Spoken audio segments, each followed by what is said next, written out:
Amen. This reading is shared from My Broken Voice, Poetry from the Edge and Back by Caitlin Seda.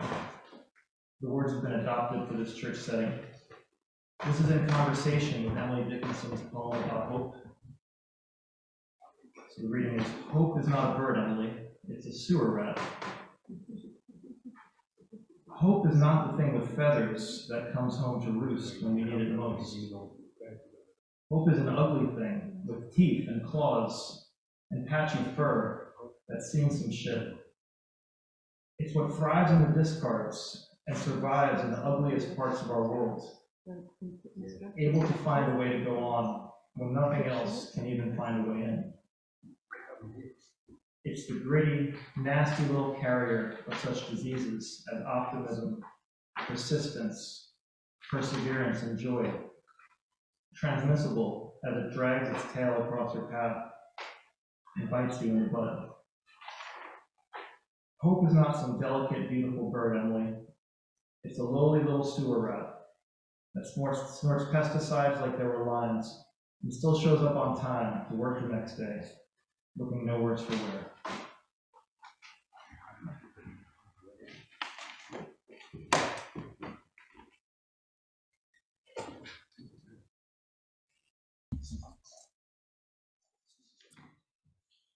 Thank you so much, Dave. Thank you. There were many things I wasn't expecting to do this Easter morning.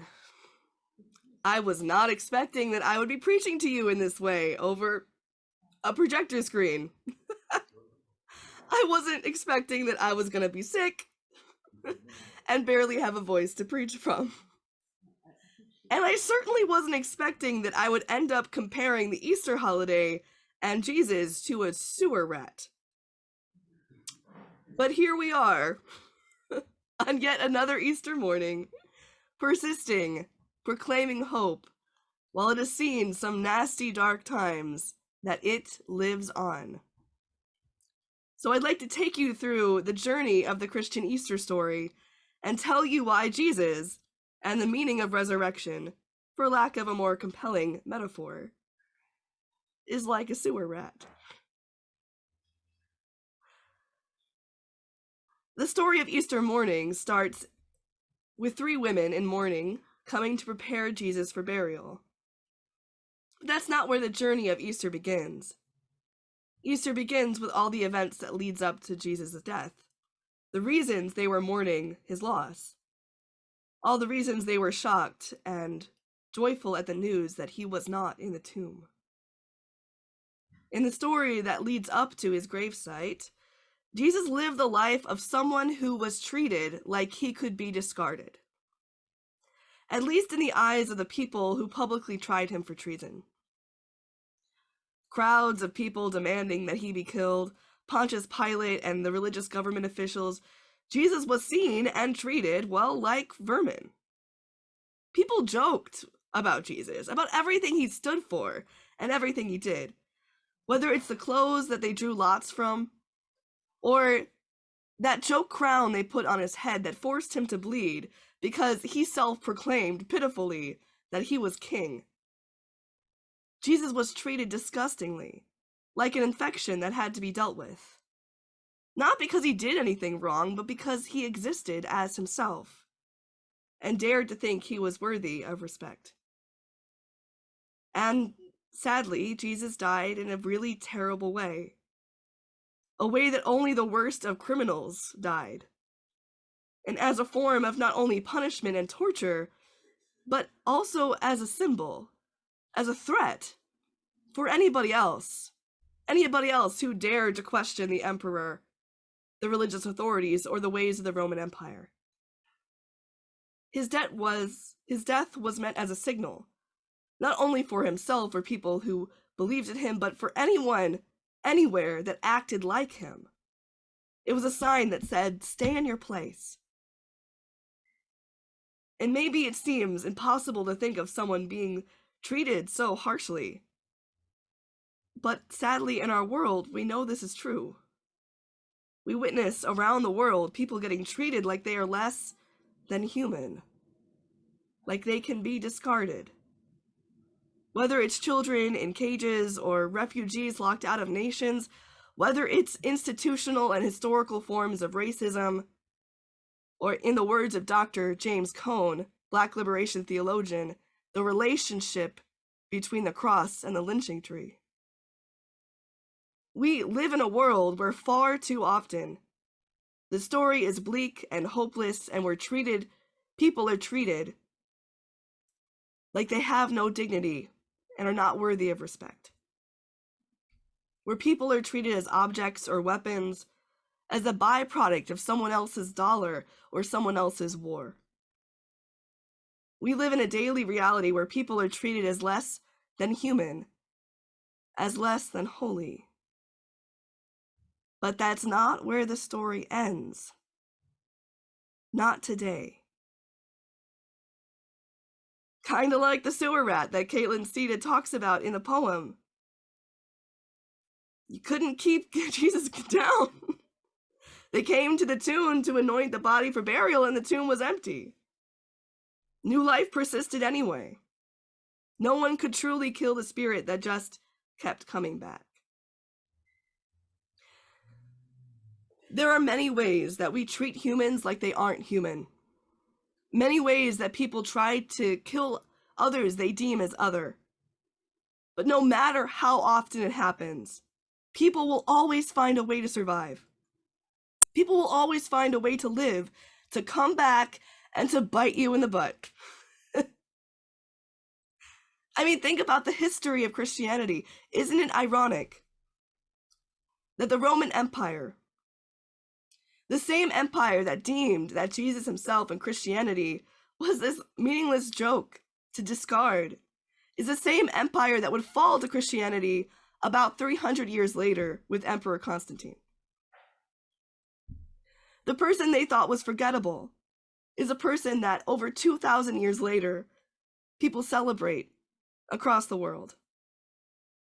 I would call that a pretty big comeback. This is what I mean about the power of resurrection. Like hope.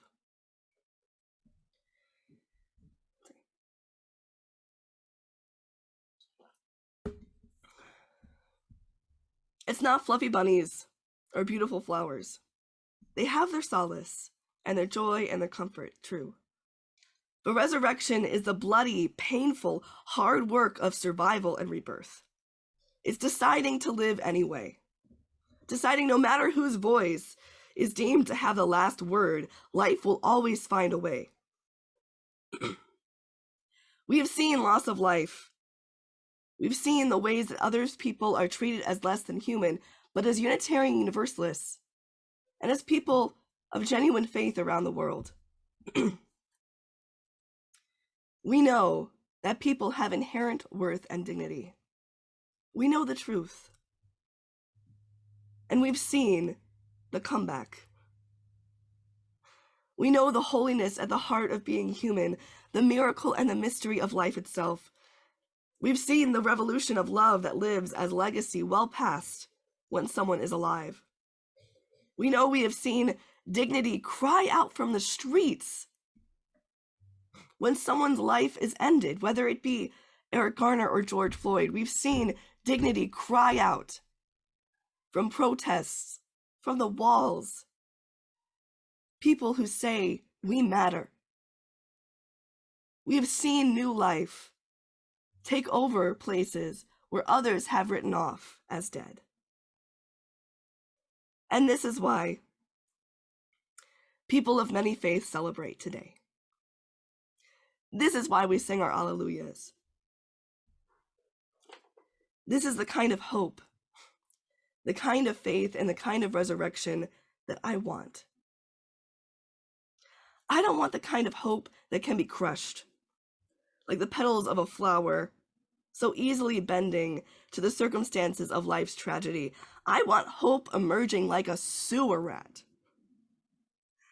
I don't want life growing like a garden in predictable control rows of manicured lawns.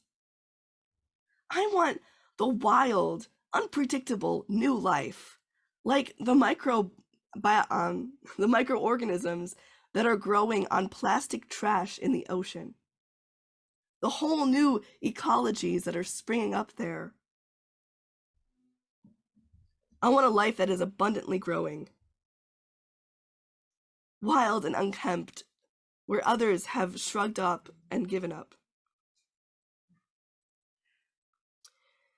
We live in a world of abundant life. Life that will happen around us in wild, unpredictable ways, whether or not we are involved. We live in a world of countless revolutions, of generations of people who just kept surviving, no matter how many times or empires or dictators said no. For all the attempted wars, people have lived. For all the genocides, languages and cultures have survived. They've carried their stories, and they celebrate their holidays year after year. For humans are tenacious. We are tough, resilient people. We have holy beauty, worth, and mystery. And humans are not so easily killed. Death does not have the final word. Whether we're talking about the Easter story or about our everyday lives. For like the sewer rat, we will show up the next day, carrying our human diseases of love, of perseverance, of persistence, of joy.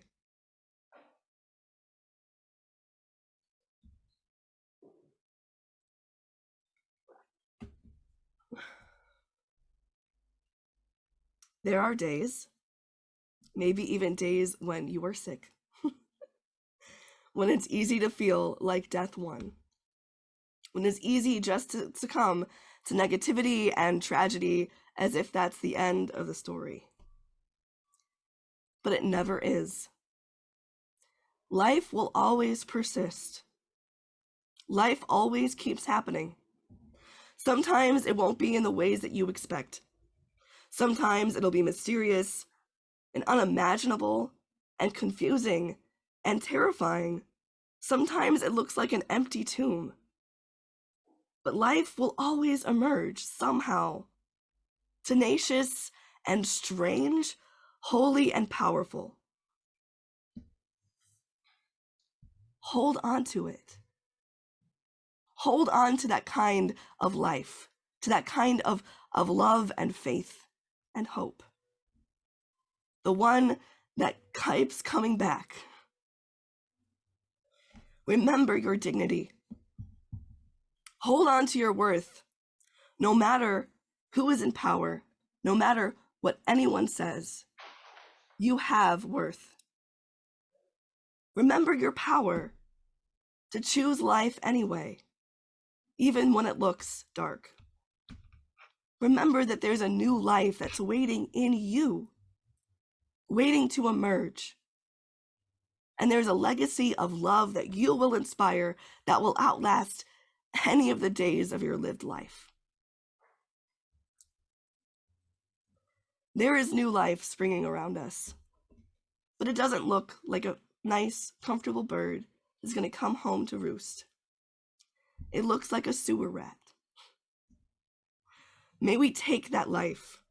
May we be grateful for it. May we rejoice, sing the alleluias and the joy in the life that keeps coming back, even if it bites us in the ass. There ends our sermon.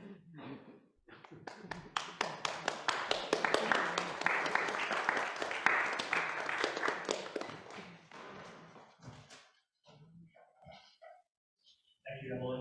Yeah, originally Emily gave me the liberty to either read the poem in the original form, or she's like, you're the only one who's gonna have kids here, so it's up to you to say. And I guess at first I wasn't gonna say it, but then in the moment it's like, why sanitize in front of the sewer rat has seen some shit, so we've seen it too. And that's the beauty of the hope, real hope, that can overcome all that nonsense. But now is the time in our order of service where we take an offering. We know it is the gifts of all of us who help support our ability to thrive and gather. So for those in person, we invite you to drop your offering into the basket basket on the left of the stage as you exit into the parish hall after service. For those online, links and instructions will be posted in the chat. You can mail us a check or donate to our PayPal giving page. Please give as generously as you can. Our offering will now be gratefully received. Thank you.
There's a song in every silence, seeking word and melody. There's a dawn in every darkness, bringing hope to you and me.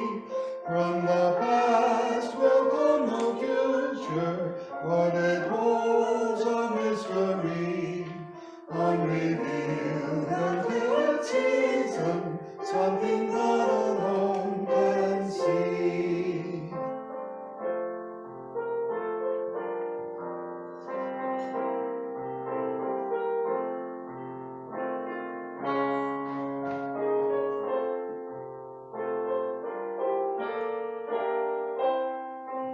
In our end is our beginning, in our time infinity. In our doubts there is believing, in our life eternity. In our death a resurrection, but the death a victory. Unrevealed until it's season, something God alone can see. Unrevealed until it's season, something yet unknown, which God alone can see.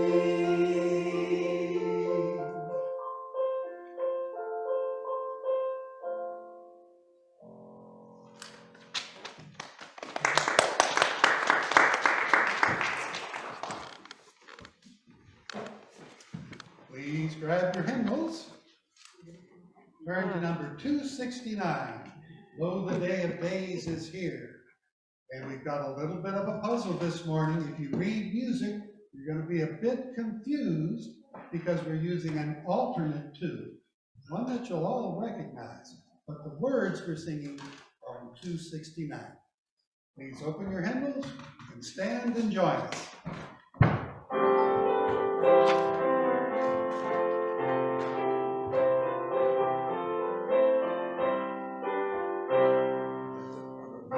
The day of days is here, hallelujah. Festival of hope and cheer, hallelujah. Let the south winds bring your breath, hallelujah. Nature wakes from seeming death, hallelujah. Winds are smiling in the sun, hallelujah. Loosen streamlets, seaward run, hallelujah. Tender blade and ripple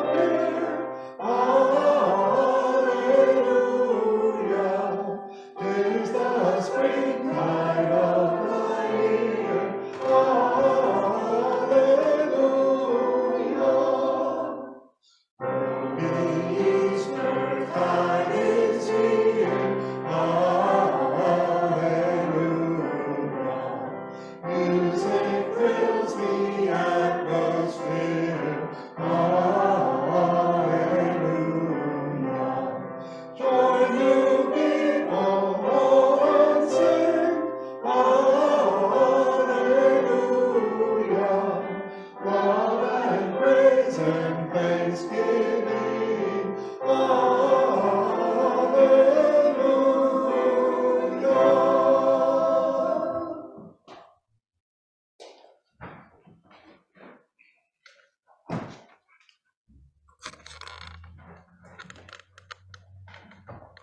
Please join me in extinguishing the chalice. You can follow along if you know the words. We extinguish this flame, but not the light of truth, once the community, for the fire of our community, for these who carry our hearts, and who are together again.